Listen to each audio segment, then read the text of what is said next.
Hey guys, welcome into another weekly portfolio update. Just a quick one here today, starting off with the stocks. So we are up $1,243 this week. I bought $100 US dollars of Tattooed Chef at $11.91, and I bought $570 US dollars of Honest between $5.80 and $5.97. So you can see all my positions here and their total change percentages, everything down still. Great, I love it, in the red. Portfolio cost basis of 56,000, so $5,000 in the red despite what it says here. And actually I went from a total of 22,000 in profits at all-time highs to now being down 5,000, so I'm currently down $27,000 from all-time highs, which obviously is greater than 50% of the portfolio, and also I've been adding to the portfolio consistently over that time, so it's actually a larger percentage of what it was back then. Looking at my actual accounts, so you can see the same positions as was shown in the Yahoo Finance portfolio, just shown over here as well. These are the actual positions. Hopefully they should all marry up if I have entered it incorrectly. Does look like we're starting to head back up on the old hatch graph, the tiniest little bit. I mean, we are up this week, so that's 2 weeks in a row. Finally, we're heading up.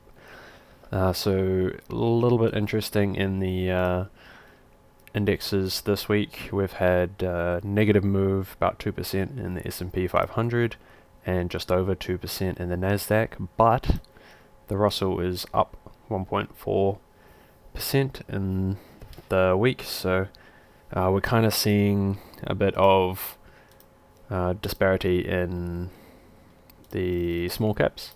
So small caps are starting to outperform, which is good because they've been underperforming for so long. And if we look over at the Yardeni graph here, you can see small caps are trading ridiculously cheap as opposed to where like large caps, S&P 500 large caps are trading at a forward PE of about 20.2, where S&P 600 small caps are down at around 14, which would, they don't have a graph for the Russell 2000 on here, but this would be closer to where the Russell 2000 is because it's small caps. So yeah, looking good if you're trying to buy small caps at the moment. If you're trying to buy like broad indexes like the S&P 500, maybe getting a bit of a high valuation there, but also I don't know really how high that it is. Like no, obviously on the graph it looks high, but when you look at each of the individual companies that like are highly weighted in the S&P 500, they actually don't seem too overvalued as per their past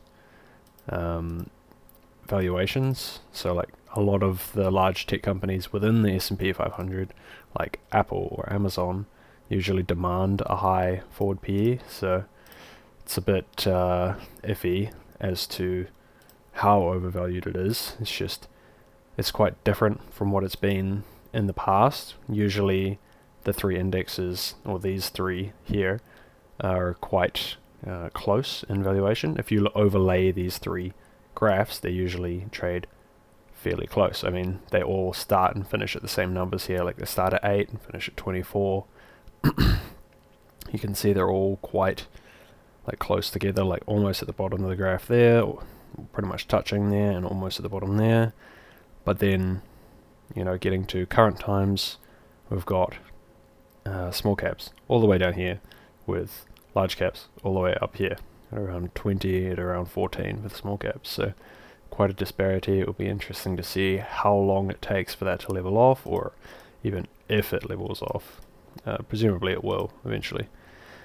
Some of my larger positions, so I've got Tattooed Chef was down a little bit this week, but Corsair had a great week, so Corsair's been showing a bit of strength, which is good. They went down to lows of about 18.44, so now up over $20. which is nice to see one of my stocks kind of performing a little bit. Palantir is doing a little bit better, moving up a little bit as well, but this one's been absolutely devastated though, so I mean it's a small move back upwards, although they do have earnings this week. So Palantir, before the open on Thursday, have earnings. Another one of my positions is Fiverr, which is a small position, and I haven't actually been adding to this position, haven't been buying the dip in Fiverr, just due to the fact that there's too many other better deals in my opinion to buy. Slightly higher risk versus reward in Fiverr in my opinion, but again I don't look too deeply at Fiverr. Like I haven't gone fully into the balance sheet or anything, because I just don't have time to track all the companies that I own. It's a huge time expenditure, and I have like other investments and stuff that I spend a lot of time on, specifically like crypto mining. Spend a crazy amount of time on that. But yeah, we'll be watching the earnings, mainly to see which way the stock moves, to be honest. Matterport as well, so they'll be reporting this week. It's a bit hard for me to buy the dip on Matterport, because I hold them in a different account. It's in my Interactive Brokers account, and if I put money into my Interactive Brokers account, first of all, it takes a few days to come through.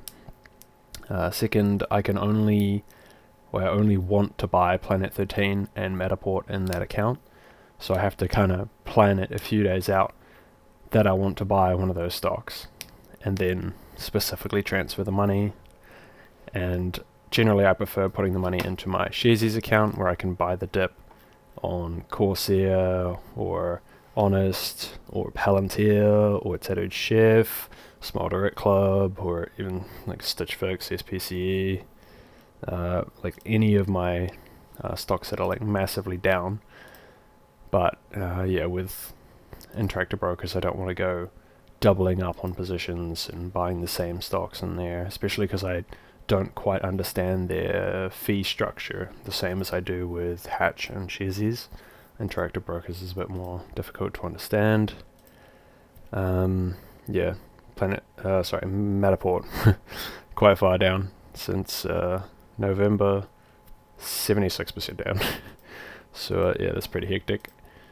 Can't remember how far down I am on Matterport. 42%. Okay, I haven't looked at that recently. That's quite a large down. Planet 13 at 22%.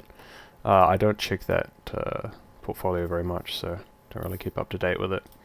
Yeah, I think I forgot to mention Honest. So Honest is down back under $6 again, so I do feel like that's quite good value where it's at the moment. And I could continue to buy more shares. I currently don't have any cash in my any of my accounts to buy the dip with, but I might deposit another 1k next week, depending on how stocks move up or down. I'll only be buying if they move down. But there is some potential for yeah, more stocks to move down, because there's a lot of earnings going on. It is earnings season.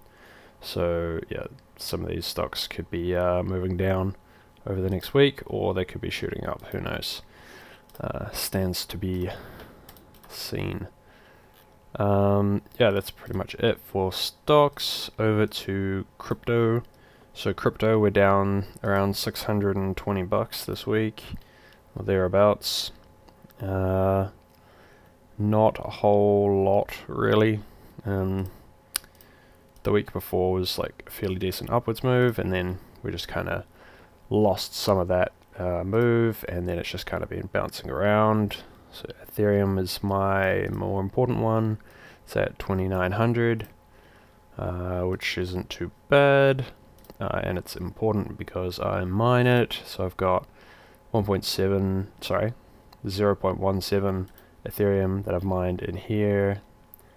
And I also have about 0.6 or 0.58 or so in my local wallet that I mined there. So kind of waiting for Ethereum to go back up before I sell that.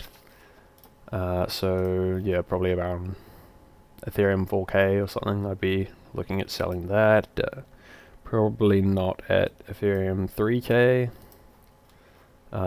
The only time I would consider selling it at 3K is if we saw like a huge drop down to like 2K or 1.5K and then it came back up to 3K, then I might consider selling just because it's off of a recent low.